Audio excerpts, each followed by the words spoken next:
আসসালামু আলাইকুম ওয়া রাহমাতুল্লাহ। ইসলামী ইতিহাস ও সাহিত্যের সমাহারে ইমাম ইবনে কাসির রহমতুল্লাহি আলাইহি এর রচিত আল বিদায়া ওয়া নিহায়া কিতাবটি বিশেষভাবে প্রসিদ্ধ। এটি কেবল একটি ইতিহাস গ্রন্থ নয়, বরং মানব সভ্যতার শুরু থেকে শেষ সময় পর্যন্ত এক বিস্তৃত দলিল। আল্লাহর নবীগণ, পূর্ববর্তী উম্মত, মহানবী সাল্লাল্লাহু আলাইহি ওয়াসাল্লামের জীবন ও সাহাবায়ে কিরামের ইতিহাস সবকিছুই সংকলিত হয়েছে এ মহাগ্রন্থে। ইমাম ইবনে কাসির রহমতুল্লাহি আলাইহি কেবল ঘটনাপুঞ্জি লিপিবদ্ধ করেননি, বরং কুরআন, হাদিস ও প্রামাণ্য দলিলের আলোকে সত্য মিথ্যা যাচাই করে ইতিহাস উপস্থাপন করেছেন।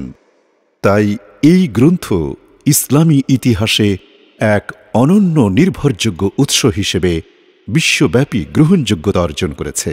ইসলামিক ফাউন্ডেশন কর্তৃক এই কিতাবের মূল আরবি পাঠের সঙ্গে সামঞ্জস্য রেখে মোট 14 খণ্ডে অনুবাদ ও সম্পাদনা করা হয়েছে। এটা সংগ্রহে রাখলে লাইব্রেরি বা বুক শেলফের আভিজাত্য ও মর্যাদার শোভা বৃদ্ধি করবে। যারা ইসলামী ইতিহাস জানতে চান তাদের জন্য এটি অপরিহার্য সংগ্রহ।